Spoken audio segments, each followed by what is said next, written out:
Ahojte, ja vás vítam pri našom 5. dni našej 7-dennej výzvy na sebalásku. Pôjdeme sa rovno do toho pustiť, dáme si krátku takú rekapituláciu toho, čo sme si doteraz pozerali, stanovili sme si zámer, čo chceme, aby nám priniesla táto výzva a postupne sa ako keby ponárame do toho nášho vnútra a pozeráme sa na to, čo nám robí dobre, kedy sa cítime dobre, naopak, kedy sa dobre necítime, kedy máme ten pocit z nás, že máme nejakú nižšiu sebalásku a postupne, ako sme trošku dúfam, že sa vám veci poukazovali, pootvárali, tak sa pôjdeme pozrieť na to, čo môžeme urobiť preto, aby sme sa cítili lepšie, čo môžeme urobiť preto, aby sme tú našu sebalásku navýšili. Od vás viem, že mnohí tvrdíte, ako veci nejdú, aké je to ťažké, ako nemáme čas. Samozrejme všetci vieme, že to je len o nastavení si priorít. Ja viem, že kto má deti malé, asi to nie je možno jednoduché, ale pamätajme zase na to, že vždy ako rodičia idete príkladom tým deťom. A aj tá organizácia času možno sa dá od niečoho ubrať a nájsť si čas na seba a sme im príkladom. Zároveň to, čo som aj vravela hneď na začiatku, to, aká je úroveň tej našej sebalásky, kde sa my pohybujeme, to je to, čo tým deťom aj odovzdávame. A tie deti budú mať približne zasa tú sebalásku na tej istej úrovni, ako majú rodičia. Čiže aj to by malo byť také niečo, čo by nás malo trošku popohnať k tomu, aby sme na sebe pracovali, aby sme aj tým deťom boli príkladom. A to, čo im odovzdávame, aby to naozaj bolo to, čo by sme naozaj chceli. Aby tie deti boli sebavedomé a pociťovali k sebe lásku a samozrejme to im bude uľahčovať cestu v živote. Takže, ale aj nám. Čiže nerobíme to len ako keby pre seba, robíme to zároveň aj pre deti, kto deti má. Takže to, kam sme sa dostali teraz, hovorí sa, nemôžeš robiť tie isté kroky a čakať zmenu. To jednoducho nejde. Čiže musíme zasa pozrieť sa do toho svojho vnútra, to, čo sme urobili doteraz. Už by sme to mali vedieť a môžeme sa pozrieť na to, čo teda môžeme už reálne v tom živote urobiť, aby tá sebaláska sa postupne zakoreňovala a aby nám rástla a uľahčovala nám ten život a aby sa to pekne začalo vrácať. To, čo sme vytvorili a nech už to aj tá energia nech sa nám vracia späť z okolia. Čiže potrebujeme si trošku sa pozrieť na to, na tie jednotlivé kategórie v živote, kde si môžeme my tú sebalásku trošku začať budovať a zapisovať si do toho nášho podvedomia, lebo tam sa to začne diať. Hej, nestačí to samozrejme, že OK, uvedomila som si to, ale nič preto neurobím. To je teraz ten akčný krok, ktorý potrebujeme spraviť. Čiže napríklad v starostlivosti o seba, čo vám nápadne v zdraví, proste dentálna hygiena, starostlivosť, tuto môžeme si dávať také tie starostlivosť o pleť, vlasy, postava, cvičenie a tak ďalej. Proste to, čo vám napadne. Hej? Čiže kľudne už môžeš začať ísť na to, že ráno vstanem, dobrý kvalitný spánok. To znamená, že začnem chodiť ráno skôr spávať do nejakej 10. hodiny. By bolo ideálne. Takže skúsme na to ísť takto. Od rána, ako ráno vstanem. Dám si pohár s teplou vodou, nie je nič studené, nálačno, čiže trošku teplej vody stačí, keď si prileješ, áno, mala by to byť voda prevarená, ale ak nemám až tak veľa času, tak si skúste aspoň do tej studenej priliať trošku teplej vody, aby ste mali na ráno hneď takýto prvý drink a potom ideš ďalej. Bežné veci, Ak potrebuješ niečo urobiť v tej starostlivosti, opäť, že nemáš nejaké dobré prípravky, skúste sa začať zaujímať o to. Dneska je veľké množstvo prírodných prípravkov. Ja veľa sa tomuto nevenujem, ale napríklad Daniela Peštová tiež si sama krémy vyrába, ale viete si aj v nejakej nižšej sume dneska zakúpiť či už oleje, ktoré sa vám vstrebávajú lepšie, dodávajú vám výživu, prepleť. A ak by ste boli v tom úplne stratení, odporúčam stránku Biokrása. Majú veľa zaujímavých výrobkov, môžem vám potom tiež niečo odporúčiť, čo ja od nich používam. Žiadne veľké, drahé prípravky, proste prírodné, čo najviac. Starostlivosť o vlasy tiež treba, čím je človek starší, tým nechcem povedať, že tým viac sa treba o seba starať sa treba o seba stále, ale tie vlasy, tým, že začínajú tie hormonálne zmeny, vlasy rednú, vypadávajú a tak ďalej. Čiže treba sa aj na toto popozerať. Nie je to nevyhnutné ten stav. Hej, tie vlasy môžu byť kvalitné, pekné, husté a môžeme zastaviť ich vypadávanie. Čiže čo vám nápadne, hej, skús si to zasa ako keby len sa pozrieš na seba od toho rána, čo viem urobiť a vytvoriť si také nové rituály z oblasti starostlivosti o seba, z oblasti zdravia, návšteva lekára, preventívne prehliadky, čo potrebujete, sociálne nejaké väzby, ako ste na tom, či žijete izolovane, každý potrebuje byť v nejakej, nehovorím, že v komunite, ale minimálne komunikovať s nejakými ľuďmi, mať okolo seba nejakú spoločnosť ľudí.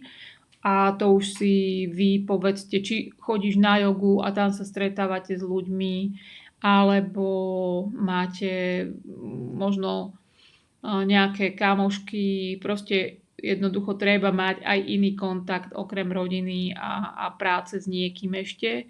Láska, ja hovorím, že každý, samozrejme nie som úplne odborníčka na to, aby som radila vo vzťahoch, ale vieme, že vždycky do všetkého treba stále investovať, keď sú to partnerské vzťahy. Ako keby človek stále bol v tom vzťahu ako na začiatku a že spolu randíte, treba tam stále do toho vzťahu investovať. Takže to si tam skúste niečo dať. Ak nemáš partnera, tak možno si povedz, že pôjdeš na nejaké stretnutia alebo niečo zmeníš. Možno na nejaké turistika, neviem, rôzne, hej. Čiže skúste ísť zasa príležitostiam v ústretí. Rodina, samozrejme dôležitá súčasť nášho života.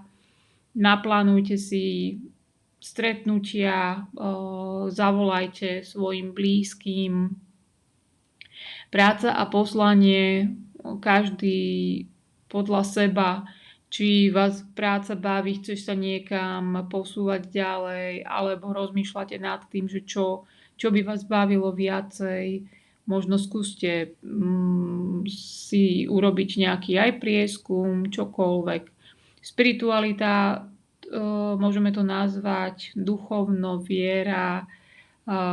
Ak vás to nič nehovorí, ja som tiež mala obdobie, kedy som nevedela do tejto kategórie si nič nejako začleniť. Možno na niečom pracujete, možno zatiaľ nie, takže je to na vás. A čo sa týka vedomostí, všetci by sme mali raz, všetci by sme mali na sebe pracovať. Skúste možno čítanie kníh, stanoviť si, ak nedáš jednu knihu týždenne, skúste si dať možno 2 za mesiac, 10 minút čítania denne, môžete si tam niečo z tejto oblasti dať plus, môžete počúvať audioknižky, využite veľa hluchého času, máme neskutočne veľa hluchého času. Existuje obrovské množstvo audiokníh, keď už si nevieš stanoviť trebárs tie nové rituály, existujú na toto atomové návyky a tak ďalej. Tých kníh je strašne veľa, ktoré vás budú posúvať ďalej a cestujete MHDčkou alebo aj v obchode proste stojíte pri pokladni, obrovské množstvo premrhaného času z môjho pohľadu. Dobre, čiže skúste aspoň 10 minút si každý nájde na čítanie a do roka koľko to spraví, to bude zasa niečo, čo vás posunie ďalej. Aj keď trošku viacej knížiek začnete čítať alebo niečo iné. Hej? Možno chceš nejaký kurz absolvovať, vzdelávať sa ďalej. Čiže skúste si k tomuto, ku každému vypísať toľko bodov, koľko sa vám žiada. Možno z jednej oblasti to bude viacej. Začni jednou ku každému. Keď pôjdu dve, keď pôjdu tri, super. A postupne môžete navyšovať. A tu si už vytvoríme tie návyky, ktoré potrebujem. Ak máte naozaj, tak ako ja, v tej starostlivosti, pitný režim, spánok, to sú napríklad u mňa také veci, ktoré ja potrebujem zlepšovať, chodiť skôr spávať, viacej vody vypiť. A čo sa týka napríklad strávy, to si tam môžete dať. Hej, čiže keď to nejde, že nemáš naozaj zatiaľ toho času veľa, alebo sa neviete naozaj zatiaľ ešte dávať na prvé miesto. Možno si 1-2 krát do týždňa uvar pre seba jedlo také, ktoré je zdravé. Ak to deti nechcú jesť, urob si pre seba separé jedlo. Niekto povie, že prečo, že proste, že na to nemá čas. Rýža, basmati, 10 minút, nastruhaná mrkva do toho, sa udusí za koľko? Za 3 minúty maximálne. Do toho si dáte klíčky, sojová omáčka, nepotrebujete nič viacej, máte čisté jedlo, prírodné, prípadne iná cuketa, čokoľvek, zelenina s rýžou, najzdravšia varianta, nepotrebujete žiadne zázraky a máte zdravé, dobré jedlo. A to si môžeš skúsiť, ak naozaj, že to okolie odmieta sa takto stravovať, tak 2-krát do týždňa si nájdi na seba čas a postupne budete pridávať. Dobre, nové schopnosti, ktoré sa chcem naučiť, už sme o tom hovorili, kurz knižky Audiolibrix je stránka, kde máte knihy v češtine, napríklad audio, čiže z tohoto si môžete však nájdete si tých možností je určite dneska veľa. Práca na sebe, aj na svojich hodnotách. Zase skúste si vypísať zopár poznámky, možno aktuálne nemáš na to čas, tak si skúste aspoň teda urobiť nejaké poznámky k tomu, že čo by sa dalo, kedy by sa dalo. Chcem začať, neviem, meditovať možno, stíšiť myseľ, veľký krok podľa mňa, mal by to robiť každý. Takže skúste si možno niečo, čo vás stále, keď niečo uvidím, možno vás niekto inšpiruje. A budete to chcieť zaradiť do svojho života z akékoľvek oblasti, tak si to dám zatiaľ do poznámky, zatiaľ teda nemám na to čas. Ale pekne si vytvorím také návyky, začnem si to dávať dokopy a nemusíš ich pridávať veľa. Stačí, keď začneš možno tým najdôležitejším, a čo samozrejme môže sa týkať toho spánku a treba z toho pitia alebo nepitia, nejedenia niečoho. Aj to tam samozrejme môže byť nový návyk taký, že niečo nebudeš robiť alebo niečo budeš robiť.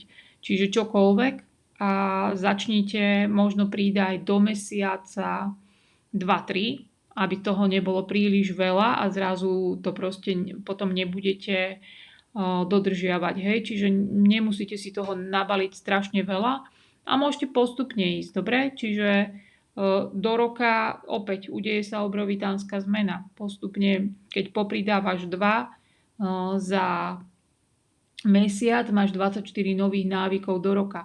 Čiže postupne idem krok za krokom. Môžete začať možno cvičenie, nebuďte na seba príliš prísni, nepovedz si, že ideš cvičiť 7 krát do týždňa. Začnite možno 2-3 krát, tak aby ste neboli z toho znechutení, že prepálite štart a potom to nebudeš dodržiavať. Hovorí sa, že choďte do takej zmeny, ktorú viete dlhodobo udržať, pretože to je tak, jak s tým stravovaním. Niekto vydrží chvíľku, donúti sa, ja neviem, nejesť, alebo veľmi drsná dieta, ale potom to neudrží, lebo to je príliš. Čiže poďte do takej zmeny, ktorú viete robiť dlhodobo, alebo pri nej teda zostať. Takže to je na dnešok všetko. Budeme sa venovať novým návykom, novému ja. Dobre? Skúste možno budeme sa snažiť nevyhovárať a budeme sa snažiť hľadať naozaj ten spôsob. Dobre, nehľadám výhovorky, hľadám spôsoby, ako sa veci dajú zmeniť, kde si viem ten čas na seba nájsť, z čoho viem ubrať, ak je to tak, že zatiaľ nejako nevidím rezervy. Verím, že sa všetko dá. Pozdravujem a držte sa zatiaľ. Ahojte.